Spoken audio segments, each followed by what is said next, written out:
Feeling good here. Feeling good. Little under the weather.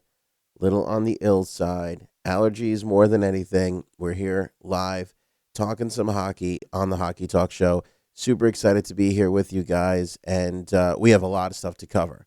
Lots of stuff to cover on the program tonight, of course. Round 3 of the playoffs begins in mere moments. We'll get into Canes and Bruins. We'll talk about Sharks and St. Louis as well. Ken Holland has landed in Edmonton. We'll analyze that situation and what that means for not only Oilers, but a lot of other teams. I expect there to be a lot of changes amongst the Edmonton Oilers, so that means trades and players moving and where are they going? Who are they going to get? We'll talk about some of that stuff coming up here on this episode of the Hockey Talk Show. And the NHL has an offsides problem in a major way.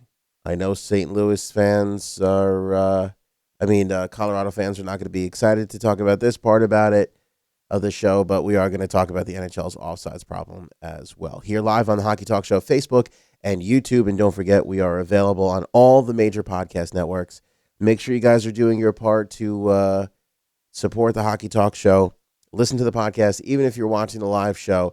And, of course, give us those 5-star ratings on Apple Podcast. Always helps. Hit the thumbs up on this video right away. And, of course, hit that share button. Put it on Twitter and Facebook. And tell a hockey friend of yours that we're talking hockey right here, live, one-on-one interaction. The only place on the internet is on the Hockey Talk Show and hockeytalkshow.com.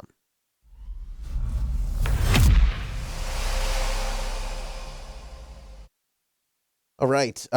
In the chat, if you're there, say hey. If you have a question, let me know. We'll get to whatever topics that we can on this episode. Like I said, there's a lot to talk about. And I guess let's start with the offsides problem that the NHL has. I wasn't really here's the thing. This is not complaining. I wasn't rooting for Colorado. I picked San Jose to go to the Cup Finals. So I was really happy with the outcome. That being said, it's not unfair. I know if you're a Colorado Avalanche fan, you're going to be complaining and saying, this is unfair, this is BS, it was a terrible call. I'm not here to say that. I think the call was correct. The call was the proper call amongst the rules that we have right now in the National Hockey League. And if you're not aware of this, one of the goals for the Colorado Avalanche got called back in the game last night, which they eventually lost, which eventually eliminated them from the Stanley Cup Finals here, the Stanley Cup Playoffs, I should say. We'll bring it up on the screen. If you're listening on the podcast, you can go back and watch on Facebook or YouTube to get the image. But one of the Colorado players was going off on a change, and the puck came out of the net. The puck came out of the zone. Colorado goes back in. The player hasn't stepped off the ice yet, but he's essentially up against the boards, and he's about to go off, and they called this offsides. Now, by the rules that we have this season, again, this is an offsides call. There is a player standing in the zone, clear as day, and the puck is out of the zone, and they come back in, and he's still standing there. That is an offsides call. It is a good call for the rules that we have today.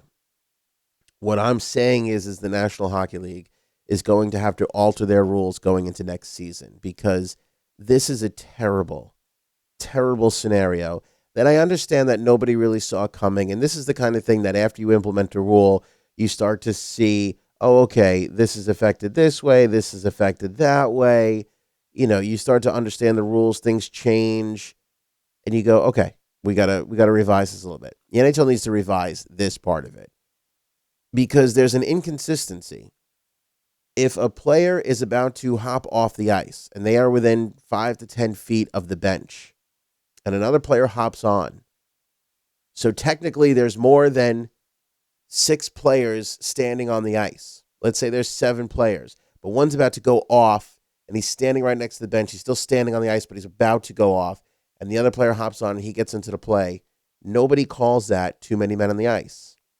Now, there are judgment calls when it comes to that, of course, but for the most part, it's up to the NHL, the referee's discretion to say, that guy wasn't involved in the play. He was about to hop off. It's no big deal. Next guy got on. They were close enough within the 5 feet. They have that imaginary line of 5 feet from the bench where they'll excuse some players slowly meandering to the bench to go for a change.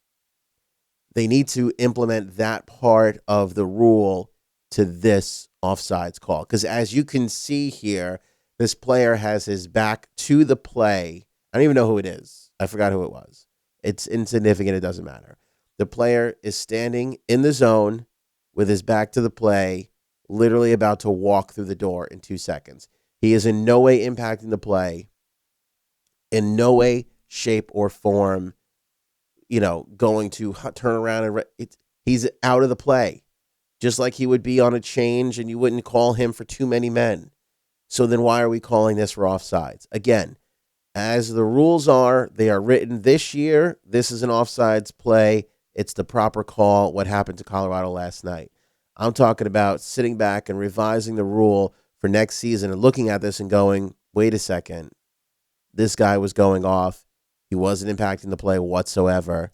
Why are we taking back a good hockey goal in this scenario for a player that's going off on a change? Why are we doing that? I mean, it doesn't make any sense. So that's something that the NHL is going to have to look at for next season. They got to change that rule right away because it's bad. It's bad for the game. You just don't want bad calls, poorly written rules affecting the outcome of games. And the Colorado Avalanche this season, look, we don't know how that game would have ended if that goal, we don't know. But the fact is they lost a goal in a really important game, and it's an unfortunate situation. Again, it's by the rules for this year, so it's totally kosher for me right now. I'm just saying in the offseason, the general managers need to look at this and go, all right, look, we're going to have to put something in the rule books that says the referee can make a call if there's a player within the 5 feet and he's nowhere near the affected area and he's already way out of the play and he's just a millisecond away from stepping onto the bench like he is in this situation, we can call that a good goal. I think the NHL needs to look at that, and I think it would make the game a little bit better. Then I would really like this rule because to me, I know this rule is crazy, but I feel like it is helpful to a degree. It does keep the game honest. I'm not fully in love with it, but it keeps them honest. This is an unfortunate side effect of that. So I'd like to see that changed ever so slightly. Welcome in, Danny. Dominic, how's it going? Dominic rooting for them Bruins. I tell you, man, as I sit here and I look at this third round, I mean, this is crazy exciting. You got Boston, Carolina, St. Louis, and San Jose. When you look at the western side of this, neither St. Louis or San Jose has ever won a cup. Boston and Carolina obviously both have had a chance to drink out of Lord Stanley. But the western side, neither of those guys have had a cup. We've got some interesting matchups here, too, as Dougie Hamilton returns to the Boston Bruins from whence he was drafted. So that's an interesting storyline. Should we get a St. Louis-Boston Bruins Stanley Cup final, we'll have David Backes returning to St. Louis, which will be interesting. Should we get a San Jose-Boston Stanley Cup final, we'll have Big Joe Thornton returning back to the Boston Bruins.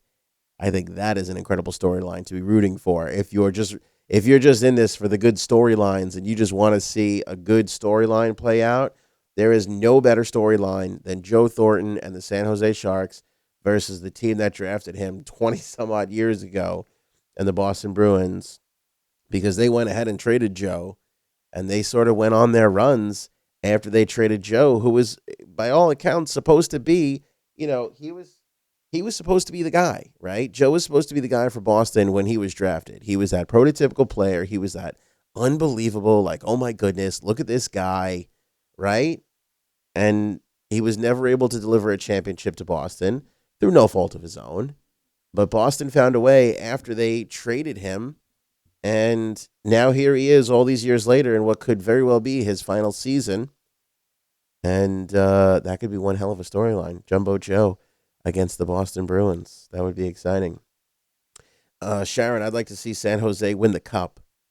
I think a lot of people would. I think the other storyline in all of this, too, is that Jumbo Joe is the Alexander Ovechkin and the San Jose Sharks are the Washington Capitals, where we've been picking, people have been picking the San Jose Sharks for years to win this damn thing, and they've never been able to, and finally this might be the year. This may finally be the year that it happens. Let's go through some random thoughts here that I've been having. I always look at goaltending because that's an important thing for the Stanley Cup Finals, obviously. And the goaltending tales actually tells a pretty interesting story here as we take a look at this. The save percentage for remaining goaltenders, best save percentage right now, belongs to Curtis McElhinney. He played 3 games, 9.47. Tuukka Rask right behind him at 9.38 in 13 games. Binnington has a 9.15 in 13 games, and Mrazek has a 9.13 in 9 games. Martin Jones is the worst at a 9.10. As far as goals against go, again, Martin Jones is the worst with 2.72.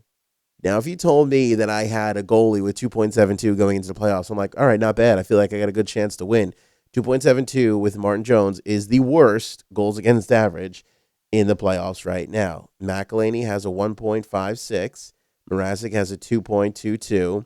Rask has a 2.02. And Binnington has a 2.39. So if you want to win a game against one of these teams, you have got to score 3 goals. And the San Jose Sharks are more apt to let those 3 goals in out of all of these teams. Let's take a look at Carolina and Boston. Here's Fire Strike. Jack, how's it going? Jack saying the Bruins are bad right now. St. Louis, Boston, what could be better? St. Louis taking it, says Dave on Facebook. I mean, these are great matchups, right? I mean, these are, all things considered, we thought we were going to see the Tampa Bay Lightning, pre-postseason. We're looking at this going, who the hell is going to be the Tampa Bay Lightning? They're obviously going to win the Cup. And now we're sitting here looking at Canes, Bruins, Blues, Sharks. And it's kind of exciting because any one of these 4 teams could win. I mean, I'm going to give my picks here and I'm going to make my predictions, but let's be honest with each other. Come on. I mean, there's no telling what can happen. Both of these series are probably going to go to 7 games, if not 6 at the very least. Nobody's sweeping anybody in this round. I would be amazed if that occurs. And I think you're going to see some really close games. You're not going to see a 6-2 game in these rounds. I just don't think. I really, really don't think, unless somebody has a really, really rare night. Let's get to this comment from Joan. I want to address this. Blues are the Cinderella story of the season. Rock bottom on January 3rd, now facing the Sharks in the 3rd round. Let's go Blues. Okay, I'm going to allow the excitement for the Blues fans. Joan, Blues fans, you guys have every right to be as excited. But the interesting part about your comment is the Hurricanes could make the same exact argument. They were out of it in January, just like the Blues were, and both of those teams climbed back into it. So that's what's interesting, too. If it winds up being Blues-Canes, you have essentially the 2 Cinderella teams going for it in the Stanley Cup Finals, which would be downright amazing. I do think that I felt that I feel like Carolina is a little bit more of the Cinderella team because nobody picked them for the playoffs whatsoever. Whereas the beginning of the season, we all had St. Louis penciled in for a playoff run. They fell out and then found a way to climb back in. So that is an amazing Cinderella story. But when you really pull back out of it, nobody had Carolina in this at all from the beginning. And they're here. Whereas I think we all had St. Louis going into a playoff run for the finals. But Joan, be happy. Absolutely. The Blues are still here. Blues have got to be excited to play. San Jose is not going to be easy, but we'll talk about that series. Let's go to Boston and the Hurricanes and take a look at some of the things that I've noticed about the Eastern Conference Finals here. Again, the goaltending matchup is super close. Tuukka with a 2.02, McElhinney with a 1.56. Again, he only played 3 games against the struggling Islanders, who were hard-pressed to find their offensive prowess in the second round. Mrazek with a 2.22. I think, we don't know, because we know that Mrazek's going to dress tonight. I think Mrazek is actually going to start. So that'll be interesting to see how he is coming back off of that injury that he incurred in Brooklyn in the second round. So we'll see. It'll be important, if he's not 1,000%, I wouldn't chance it here. I would go with McElhinney. He was good. McElhinney was good. I wouldn't take any chances if I'm the Carolina Hurricanes. I really like the Carolina Hurricanes defense. The more I saw this team in round two, these guys move the damn puck out of their own zone with such ease. From Justin Falk to Dougie Hamilton to Jacob Slavin. Jacob Slavin doesn't have a goal. He leads the team in points with 11. It's 11 assists. The guy knows how to move the puck out of his own zone. The Carolina Hurricanes are super, super stingy. This is something that the Bruins are going to really have a hard time trying to overcome. They are super stingy. They dominate the play a majority of the time. The Hurricanes dominate shot attempts regardless of their score in a game, showing a clear tendency to keep up the pressure even when leading. When they've been ahead in the postseason, they have controlled 55.61% of the 5-on-5 shot attempts, which is quite unusual. You look at this team, they just hang around the perimeter. They just hang around and hang around and hang around. And all of a sudden, boom, they drive to the net or they drive to the slot. That is exactly what this team does. They just love that cycle. They love that outside game. And then all of a sudden, when you're a little weary, 40, 45 seconds into a shift, boom, they just drive to the front of the net. And it's a pretty interesting strategy. I look at the Carolina Hurricanes like Homer Simpson. You remember that episode in The Simpsons when Homer is like the boxing champion and all he does is get get his face beat in for the first 3 rounds. And then when the guy's like punch tired, he turns around and knocks the guy out. That's what the Carolina Hurricanes are. You can just hit them and hit them and hit them, and it doesn't matter to them. And all of a sudden, when you least expect it, boom, they take a swing back. And they are incredibly well conditioned. And I'm not surprised. Rod Brind'Amour is a psychopath when it comes to conditioning. He was one of the first players in the league to really care about cardio and, body and all that kind of stuff. So I'm not surprised that he's keeping his team in good shape, but they are incredibly, incredibly well conditioned. So Boston's going to have to figure that out. I'm leaning towards picking Boston in this series because I like the experience and they're getting really good goaltending. But I also feel like I've picked against Carolina twice now, 3 times, and they're going to really, really make me look bad. But my own vanity aside, I'm going to go with Boston to win this series, and I'm going to pick them in 7 games. It scares me to go to 7 games, especially with Justin Williams in the lineup, because there is no better playoff performer in Game 7 than Justin Williams. I could absolutely see him winning a game in Game 7 if it goes there. But there's just too much on Boston to love. And, that being said, I'm taking Carolina for Game 1.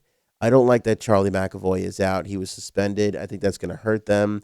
I forget the name of the young kid. I'll try and bring it up. That's coming up. That's going to sit in Connor Clifton.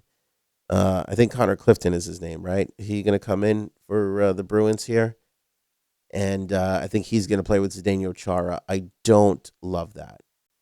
I mean, I don't really love anybody in a uniform that's wearing number 75. Sorry. Unless what is Reeves wearing? Is Reeves wearing 75? I forget now. But he could do it. He could wear whatever he wants. You give somebody a 75. That's not a good sign. I know Connor Clifton's a talented kid. He's going to do all right, but he's no Charlie McAvoy. He's got 2 assists so far in the playoffs. He's played 8 games. So he's got a fair amount of play in there. I don't love that tonight. I don't love the overall defense of Boston without Charlie McAvoy in this series. And I think you're going to see that perimeter game from Carolina take its toll, especially on the Chara pairing, the later on this game goes. Again, give me McElhinney in net. I'll feel a lot better if it's Mrazek and he's hurt. If it's Mrazek, then Boston's got to jump on this right away. And they got to test him super early and get him moving. That's what I would do. If I'm the Bruins, I'm saying, let's get shots on net, but let's get some cross-ice movement so we can really see what we're dealing with Mrazek here. But overall, I don't know. I like the way Krejci's playing. I love the way Backes is playing. I said this a couple of episodes back. With Backes in the game, they sat him for a couple of games. They didn't win. But with Backes in the lineup for the Bruins, they're just a more dangerous team. They're really, really good. They're really, really good with David Backes in there. He's got 4 points in 7 games. He's having a good playoff. I like Sean Corrali's game. He's slowed a little bit, but he's still really good. I like the bottom six of Boston. It's hard to pick against Patrice Bergeron. I mean, you look at Justin Williams and you're like, it's Justin Williams, it's game 7. But when you look on the other side, it's Patrice Bergeron, and it's a similar type of game between those guys. Both have the offensive skill, both very responsible in their own zone, both leaders, but I like Boston just a little bit better. Just a little bit better. But if we're sitting here and Carolina's going to the Stanley Cup final in the end of this, I'm not going to be surprised. Again, they're one of the Cinderella teams, so, what can you expect? Let's take a look at St. Louis. Now, if you look at my playoff picks in the beginning, I actually had St. Louis going pretty far. Always liked St. Louis. Always liked the hot goaltender. Binnington has been amazing. I feel like the last couple of games, he's maybe, starting to see that wear and tear of the playoffs here. 13 games into it. But again, when you compare goaltenders side by side, and Martin Jones, I feel like, has really raised his game lately. Still, your overall body of work, the slight edge goes to St. Louis in goaltending. They've got the goaltending. Binnington's amazing. He stays healthy throughout the series. And St. Louis is going to give the San Jose Sharks a real run for their money.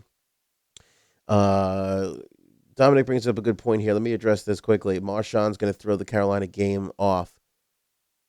I really want to see what Brad Marchand does in this series. He had a really weird press conference in Game 7 after Columbus where he was only giving one-word answers for whatever reason. He's such a weirdo, but he's a great player, and he's a great agitator. And the Carolina Hurricanes have not seen an agitator like Brad Marchand in this series. They just have not. They've had to deal with Tom Wilson. They've had to deal with Cal Clutterbuck. They've had some agitators in their face, but nobody does it like Brad Marchand. And it will be interesting to see how he affects this series and how he can play. He's been under control. He hasn't licked anybody. That little shot to the back of the head was a little bit much. No, people didn't like it. Whatever that was. But overall, he's been okay.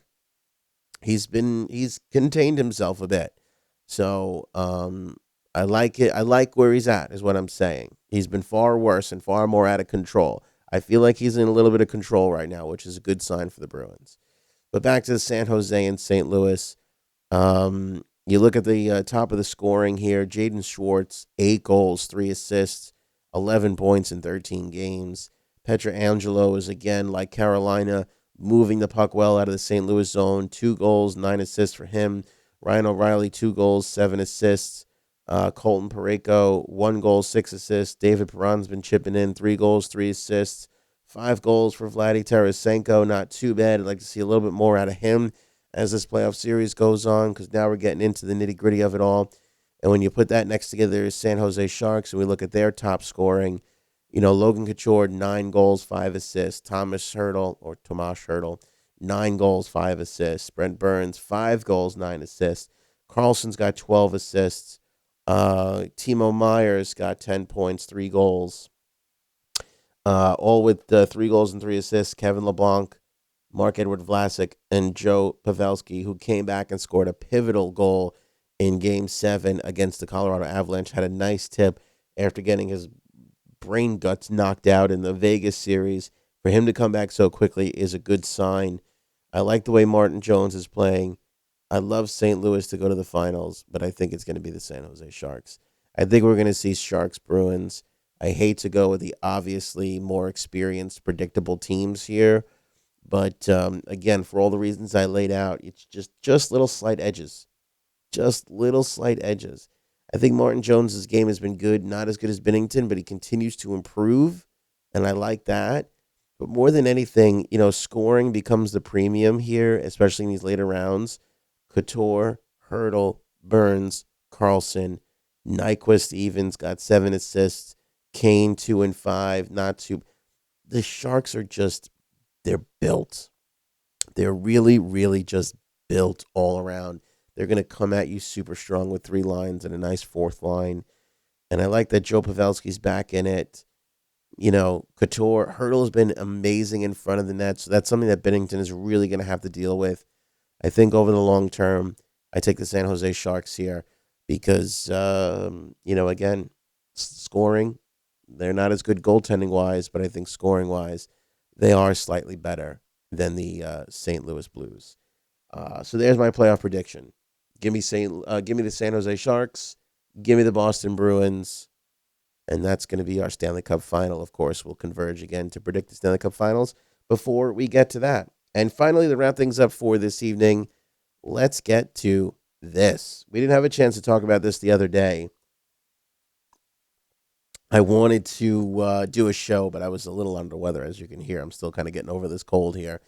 And nothing was really all that interesting said in this press conference. I mean, we heard, essentially all the things you're going to hear when you're introducing a general manager. But Kenny Holland goes to the Edmonton Oilers. We're not surprised when the Steve Yzerman move was made. I told you Kenny Holland's going to go to either Edmonton or Seattle.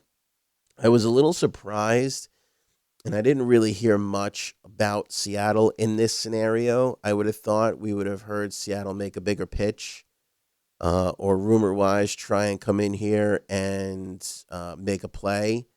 But we didn't really hear much. It doesn't mean that they didn't, but I thought all things equal, I thought Kenny Holland would have stayed around this season with the Detroit Red Wings, and then next year made the move. I do found that people, did I don't want to say scramble a bit, but make some early moves because Kelly McCrimmon for Vegas was rumored to take this spot, and the Vegas Golden Knights went ahead and made him the general manager, and George McPhee moved up the ladder a little bit, which I'm still a little surprised with. I get it, it's a good move, but I'm still a little surprised that George McPhee did that at the end of the day. Sort of made the same move that Kenny Holland made to bring in, Steve Yzerman. But I would have thought that Seattle would have stepped up and grabbed Holland. So they didn't. So it was Edmonton. And what I found interesting was not really so much that was said at the press conference, but the amount of critique and criticism for Kenny Holland here. I mean, to criticize Ken Holland would literally be like criticizing Wayne Gretzky. It just doesn't look right. It just doesn't look right. You can criticize Sidney Crosby for being a bit of a crybaby. You can't criticize Sidney Crosby for being a bad hockey player. Like, it just doesn't work that way. Look, there's a lot of gray area, and I noticed in the world of 2019 now we have facts and alternative facts. There's no gray area here. There's no alternative facts here. Ken Holland is one of the best general managers in the game, period, end of sentence. To sit here and critique this guy and go, oh, well, Detroit's kind of stunk in the last couple of years. Are you kidding me? The guy's got 3 Stanley Cup rings and 25 years of consecutive playoff experience. 25 years. You show me anybody that has had successful runs in their careers for 25 years straight. Give me a break. I really, really get annoyed sometimes at the Twitter heads out there that are all like, this, that. Just shut up. 25 years, this guy put his team into the postseason, made a profit for his owners, won awards, president's trophies, 3 Stanley Cup championships. I mean, that's an outstanding record. Look, there is nobody out there, Kelly McCrimmon included. There is nobody out there that is more qualified for this job than Kenny Holland. Now, did he maybe dip his toe into the free agent water a little bit too much and give some pretty big fat contracts out for maybe a little bit longer than he should have, a little bit too much in the latter years of his, managership? Okay, I'm not going to argue with you there, but you have to understand something. They had a formula, they had a roster, and they were trying to constantly build around that and just make the playoffs. Their goals after a little while were, let's keep this playoff streak alive. And maybe he set that goal, and maybe ownership set that goal. I have a feeling it was ownership that set that goal. Because if I'm a manager, I would have probably torn this thing down a year or 2, 3 years earlier than they actually did. But you got to understand, there's a lot of money in playoff games for these franchises. Owners are going to go, just get me into the playoffs. I don't even care if we get if a team gets swept in the playoffs and they only get 2 home games, it is still a profitable year for a franchise, hands down. Hands down. Welcome, Bruins, Phil. I hope you didn't miss the part where I picked your Bruins to beat the Canes. But, you know, you can't fault him for that. Did he make some rough moves? Okay. There was some questionable contracts. Absolutely. There were some things that I wouldn't have done. Absolutely. But the guy's a genius. The guy's a flat out genius. And he's exactly what the Edmonton Oilers need. They need a new voice to come in and a fresh perspective. We thought we were getting that with Peter Chiarelli. I think Peter Chiarelli is a good manager. He won a cup with Boston. He was part of the architect that built the Boston Bruins that won their cup. But you can't argue with the pedigree of Kenny Holland. You just can't. You just can't. Did he have a rough 11 years? Yeah, that followed 25 years of non-stop postseason playoffs. All right, I'm going to end the show soon just for Anna. Just nonstop playoffs. So I can't stand the criticisms of this move. I mean, it's a great move. It's what Edmonton needs. Bob Nichols and him are super close. He's going to be amazing for this franchise. I can't wait to see what he does. He's got to figure out how to get rid of Milan Lucic and how to erase that contract and how to build around 97, but he will. He will, and Edmonton's going to be fine. They just got to give it a little bit of time. All right, 10 minutes till puck drop. Let's see what happens here. I do like Carolina tonight, despite who's in net for them to take game one, even though they will eventually lose the series. I think McAvoy being out definitely hurts the Boston Bruins in a big way. And then game one of St. Louis and San Jose, that is going to be, by the way, how about this nonstop boom, boom, boom action each and every single night? It's also worth noting that through round 2 of the Stanley Cup playoffs here, we still have a ratings boost for the National Hockey League. 69 games of the 2019 playoffs, and they are delivering an average total audience of over 1 million viewers across the NBC platforms. These are huge numbers, huge numbers for the National Hockey League. It's the most watched playoffs on record through 2 rounds. That's big news for them. Great news for NBC. Everybody, if you're a hockey fan, should be super excited about those numbers that continue to elevate throughout these playoffs. I think it's helpful that you have non-traditional markets like Carolina that are making these runs and are making some noise and the bunch of jerks thing and that whole 9 yards. I think that works really, really well for the league. And I'm excited to see what round 3 looks like. I mean, you got some, nice sized markets going into this with Boston obviously leading the way. All right, that's it. We'll leave it there. Thanks so much for the comments all around. Remember to hit that like button on Facebook or YouTube. Hi, Anna. And remember to hit that share button as well. Rate and review on the podcast side of things. And, of course, we'll put the podcast up as soon as the show is done. If you have a chance, give it a listen. That is where all of our major income comes from right now on the Hockey Talk Show. Thanks so much, everybody.